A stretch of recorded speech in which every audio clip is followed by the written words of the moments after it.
డిబేట్‌కు స్వాగతం. ఈరోజు వారం రోజులుగా జరుగుతున్నటువంటి యుద్ధానికి మరికొద్ది రోజుల పాటు ఈ యుద్ధం కొనసాగేటటువంటి అవకాశం ఉంది. అయితే ఈ యుద్ధం జరుగుతున్నటువంటి నేపథ్యంలో ప్రచార మాధ్యమాలు వ్యవహరిస్తున్నటువంటి తీరు పట్ల కొంత సంయమనం పాటించాలని చెప్పేసి అన్ని వర్గాల నుంచి కూడా వస్తున్నటువంటి వార్తలు. ఈ నేపథ్యంలో కేంద్ర సమాచార మంత్రిత్వ శాఖ ఒక కీలకమైనటువంటి నిర్ణయం తీసుకుంది. అయితే యుద్ధం జరుగుతున్నటువంటి పరిస్థితుల్లో ఈ అత్యుత్సాహంగా వ్యవహరించకూడదు, ఊహాజనితమైనటువంటి వార్తా కథనాలు ఇవ్వకూడదు, అదేవిధంగా గ్రాఫిక్స్ పేరుతోని మరింత భయాందోళనకు గురిచేసే విధంగా ఊహాజనితమైనటువంటి వార్తలను ప్రసారం చేయకూడదు అని చెప్పేసి కేంద్ర మంత్రిత్వ శాఖ ఒక కీలకమైనటువంటి నిర్ణయం తీసుకుంది. దీనికోసం అని చెప్పేసి అంటే టీఆర్పీ రేటింగ్స్ కోసం అని చెప్పేసి కొన్ని ఛానల్స్ అనవసరపు రాద్ధాంతం చేస్తూ ఉన్నాయి, అనవసరపు హడావుడి చేస్తూ ఉంది స్క్రీన్ మీద అని చెప్పేసి టీఆర్పీ రేటింగ్ని 2 వారాల పాటు నిలిపివేయాలని చెప్పేసి కేంద్ర మంత్రిత్వ శాఖ బార్క్కి ఆదేశాలు జారీ చేయడం జరిగింది. ఆ మేరకు మరి టీఆర్పీ నిలిపివేసిన తర్వాత మరి స్వీయ నియంత్రణ పాటించాల్సినటువంటి అవసరం ఉంది. మీడియా కథనాల్లో గ్రాఫిక్స్ కావచ్చు, అదేవిధంగా ఏదైతే ఊహాజనితమైనటువంటి వార్తా కథనాలు ఉన్నాయో వాటన్నింటినీ కూడా వాస్తవాలని ప్రజలకి చేరవేసే విధంగా ఉండాలి తప్ప ఊహాజనితమైనటువంటి గ్రాఫిక్స్తో కూడినటువంటి వార్తా కథనాలని, అనవసరంగా భయాందోళనకు గురి చేసినటువంటి వార్తా కథనాలని ప్రజలకు చూపించకూడదు అని చెప్పేసి స్పష్టమైనటువంటి ఆదేశాలు జారీ చేయడం జరిగింది. కాబట్టి బార్క్ ఆదేశాల మేరకు ఏదైతే rating agency broadcast audience research council ఉందో ఆ కౌన్సిల్కి కేంద్ర మంత్రిత్వ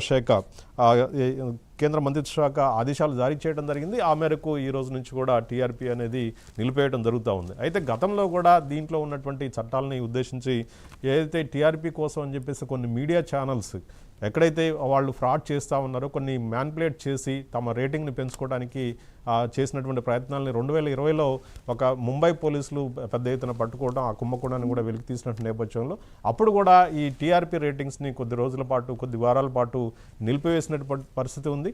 అదే క్లాజ్ని దృష్టిలో పెట్టుకొని, ప్రజల ప్రయోజనాలను దృష్టిలో పెట్టుకొని ఇప్పుడు కేంద్ర ప్రభుత్వం ఈ నిర్ణయం తీసుకున్నట్టుగా చెప్పవచ్చు. అదేవిధంగా ఈ ఫిబ్రవరి 28న స్టార్ట్ అయినటువంటి యుద్ధం అనేది గత వారం రోజులుగా నిరంతరాయంగా కొనసాగుతూ ఉంది. ఎందుకంటే ఇరాన్లో సుప్రీం లీడర్ని హతమార్చిన తర్వాత ఇప్పుడు ఇరాన్ పెద్ద ఎత్తున ప్రతిఘటనను చేస్తూ ఉంది. అదేవిధంగా అమెరికా మీద, ఇజ్రాయెల్ మీద పెద్ద ఎత్తున ప్రతిఘటనకు సంబంధించినటువంటి పోరు నడుపుతున్నటువంటి పరిస్థితి ఉంది. అయితే ప్రస్తుతానికి చూసినట్టయితే యుద్ధం మరికొద్ది రోజుల పాటు ఇదే విధంగా భీకరంగా కొనసాగేటటువంటి అవకాశం ఉంది. అదే స్థాయిలో ఇరాన్ కూడా ఈ ప్రతిఘటిస్తున్నటువంటి పరిస్థితి ఉంది.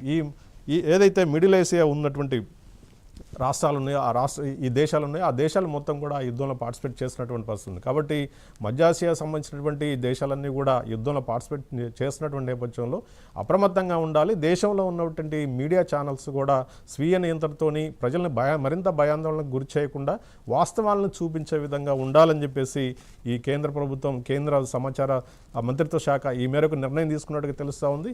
అయితే ఇప్పుడు ఇదే అంశం మీద డిబేట్ చేయడానికి మనతో పాటు ప్రముఖ విశ్లేషకులు పాల్వాయి రాఘవేందర్ రెడ్డి గారు, అదేవిధంగా రామ్మోహన్ రావు గారు ఉన్నారు.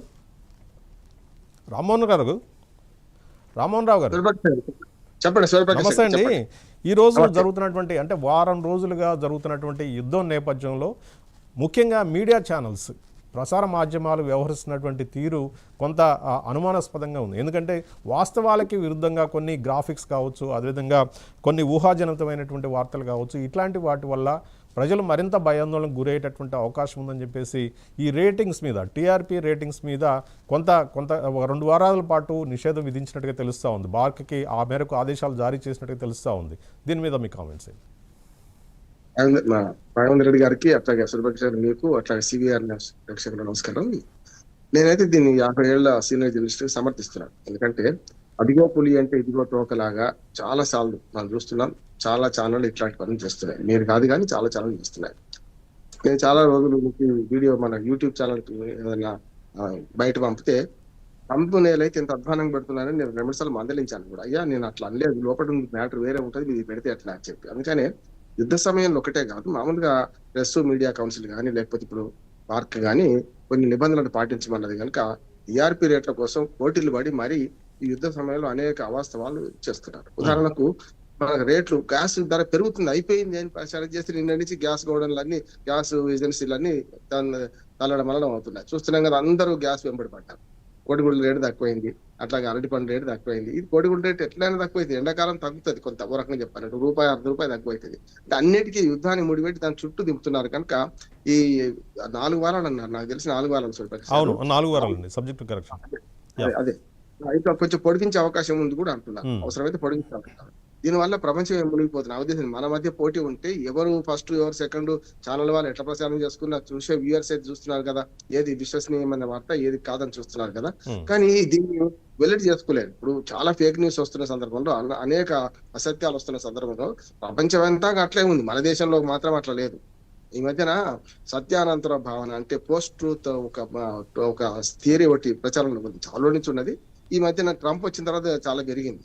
ట్రంప్ రోజుకు 6-7 అబద్ధాలు చెప్తారట. అట్లాగే మన ఛానల్ కూడా అట్లాగే అబద్ధాలను ప్రచారం చేస్తున్నాయి వాళ్ళకి చెప్పాలంటే కనుక. ఇదైతే నాకు మంచిది అంటున్నాను.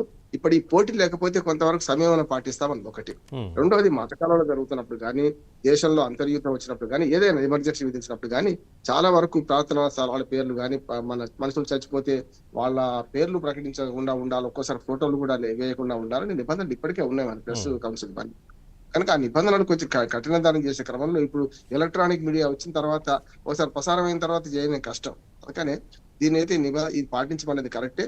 ఈ 4 వారాల పాటు చూసిన తర్వాత మనం చెప్పొచ్చని నేను అనుకుంటున్నాను. అట్లాగే అన్ని కూడా ఇప్పుడు చూస్తున్నాం కదా, మనకు ఇరాన్ దాడులు చేస్తుంటే మనకు డేటా సెంటర్ల మీద దాడులు చేస్తున్నాయి. అది ఎంతవరకు కరెక్ట్ అని తెలిసేలోగా అబద్ధం ప్రచారం అవుతుంటది. మన సామెత కూడా ఉంది, అంటే నిజం గడప దాటేలోగా అబద్ధం ప్రపంచం అంతా చుట్టూ వస్తుంది అని చెప్పి. అట్లా జరగకుండా ఉండాలంటే కొన్ని నిబంధనలు అవసరమే. మనకు నష్టమైతే ఏం కాదు, 1 నెల తర్వాత రేటింగ్స్ ప్రకటిస్తే నష్టం ఉంది. అడ్వర్టైజ్మెంట్ మాత్రం నష్టం అవుతుంది. ఒక్కోసారి అడ్వర్టైజ్మెంట్లు ఎప్పటికప్పుడు నెలవారీ సమీక్షించుకుంటారు కనుక ఏ పత్రిక ఫస్ట్, ఏ ఛానల్ ఫస్ట్ ఉంది అని చేసుకునే క్రమంలో పాతవి పాటిస్తారు. ఏమో ఇప్పుడు కొత్తగా ఇప్పుడున్న టీఆర్పీ రేట్లు లేవనుకోండి, అప్పుడు ఏం చేస్తారు వాళ్ళు, పాత వాటి 1 నెల కింద మొన్నటికి 1000 వారంలో ప్రకటించిన దాన్ని బట్టి ఉంటారు కనుక మనకైతే నష్టం లేదు. దానివల్ల మాత్రం అసత్యాలు, అర్ధ సత్యాలు కొంత ఆగుతాయి. యుద్ధ సమయంలో ఎక్కువ ప్రచారం అవుతాయి.